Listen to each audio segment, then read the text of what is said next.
Bukan trik sulap, bukan juga sihir Secret Lovers. Udah pernah lihat belum bubur anti gravitasi kayak begini? Kalau ketoprak yang bisa sliding pagar, atau mie yang gak jatuh meski dilempar tinggi. Gak cuma bikin takjub, ternyata ada rahasia ilmu fisikal loh di balik atraksi para penjual ini. Misalkan begini, nih dua-duanya gak jatuh kan, digoyang-goyang enggak, lah ini kan digoyang-goyang banget.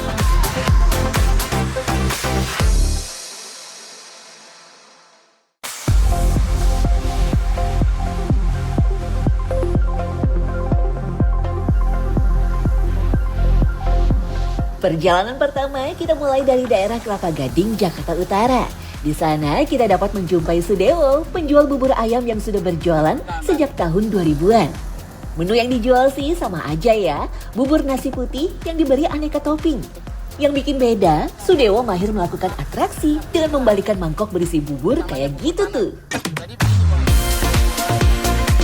Ternyata kunciannya ada pada tingkat kekentalan bubur.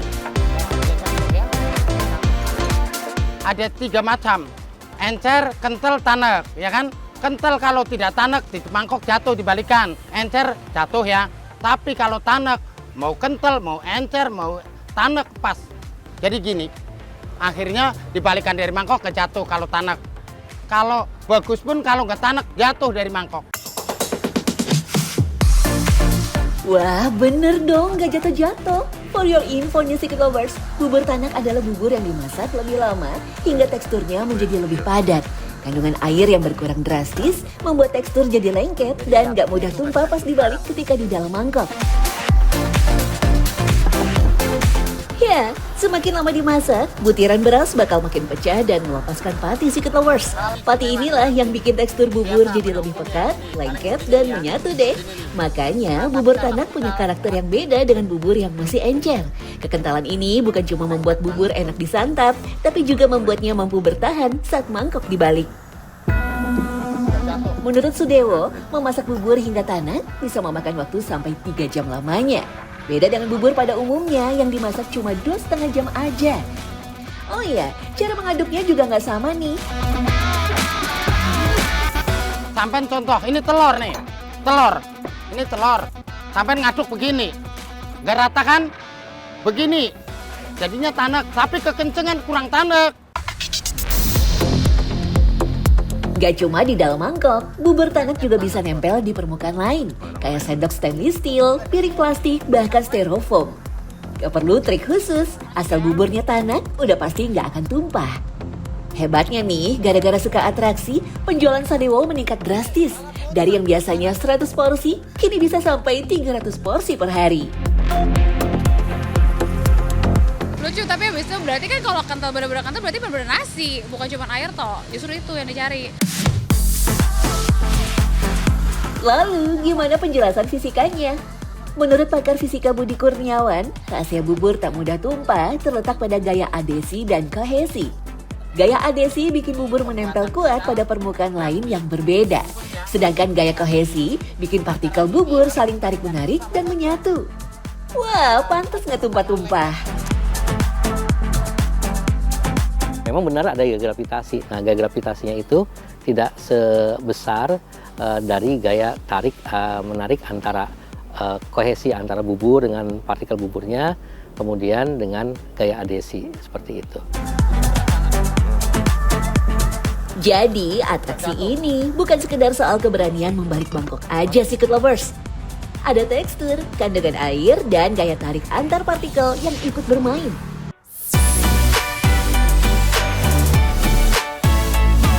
Kalau bubur tadi mengandalkan gaya tarik-menarik, kuliner di Bogor, Jawa Barat ini justru mengandalkan kecepatan.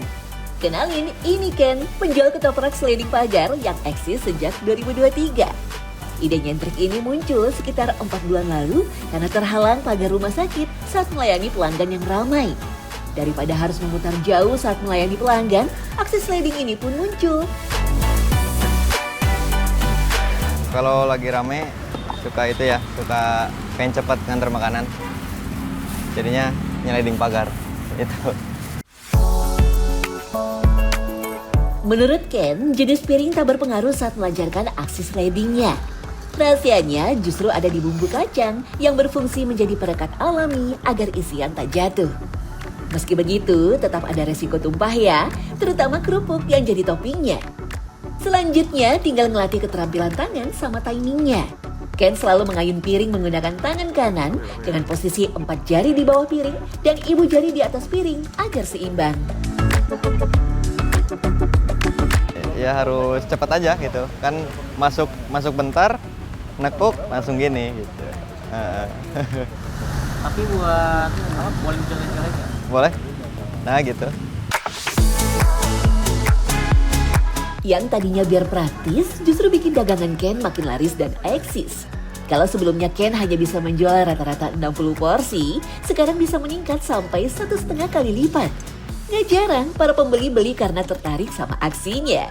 Wah, definisi atraksi pembawa rezeki nih.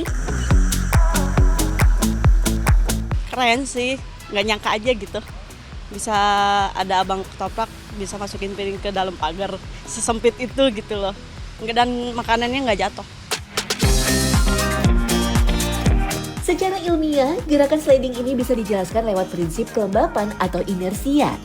Saat piring didorong dengan sangat cepat, isi ketoprak cenderung mempertahankan posisinya sehingga nggak tumpah. Tapi kalau diayun pelan, malah bisa berantakan si ketopers. Misalkan kalau kita punya botol, kemudian 2 botol kita telungkupkan gitu ya, kemudian diantaranya dikasih uang gitu ya. Nah, kita bisa narik uangnya tanpa botolnya jatuh. Tapi cara apa? Nariknya harus cepat. Seperti itu fenomenanya. Kelihatannya sih gampang ya Secret Lovers, tapi kunci keberhasilannya pada kontrol kecepatan dan arah gerak tuh. Kalau terlalu pelan, isi piring bisa bergeser. Terlalu cepat tanpa kontrol, piring justru bisa kehilangan keseimbangan. Makanya tangan penjual bukan cuma bertugas mendorong, tapi juga mengatur arah, kecepatan, dan posisi piring dalam waktu yang super singkat. Definisi kolaborasi antara teknik tangan, tekstur makanan, dan prinsip fisika. Nah, menariknya lagi, karena dilakukan berulang-ulang setiap hari, gerakan ini akhirnya jadi semacam memori otot bagi penjualnya. Tangan sudah tahu seberapa cepat piring harus diayun dan seberapa kuat harus didorong. Wah, pantas aja. Buat yang baru mencoba, aksi ini nggak semudah kelihatannya ya, Secret Lovers. Terakhir, kita punya atraksi mie terbang di daerah Taman Sari, Jakarta Barat. Rumah makan yang buka dari jam 6 malam sampai 2 pagi ini sudah eksis sejak tahun 1994 loh. Penjualnya Istari punya kebiasaan melempar mie sampai tinggi banget. Kayak gitu tuh. Nggak takut jatuh apa ya? Lempar tuh buat apa sih mas? Buat ngeringin airnya. Kenapa ngeringin airnya harus dilempar gitu mas? Harus lebih kering. Coba mas gimana mas? Ini dilemparnya berapa kali? 3 kali paling. Bukan cuma atraksi nih, mie dilempar tinggi sebanyak 3 kali saat ditiriskan agar sisa air lebih mudah terbuang. Hasil akhirnya mie tidak terlalu basah dan bumbu juga bisa lebih meresap. Tapi nggak semua jenis mie bisa dilempar-lempar ya. Itu kalau mie karet nggak bisa.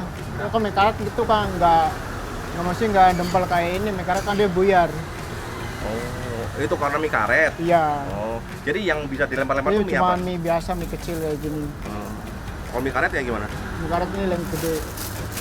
Dia lebih gede. Itu nggak bisa dilempar? Itu nggak bisa.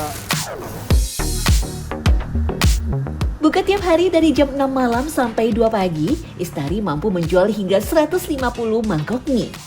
Tak cuma buat mie, banyak pelanggan yang datang untuk menikmati atraksi lempar mie.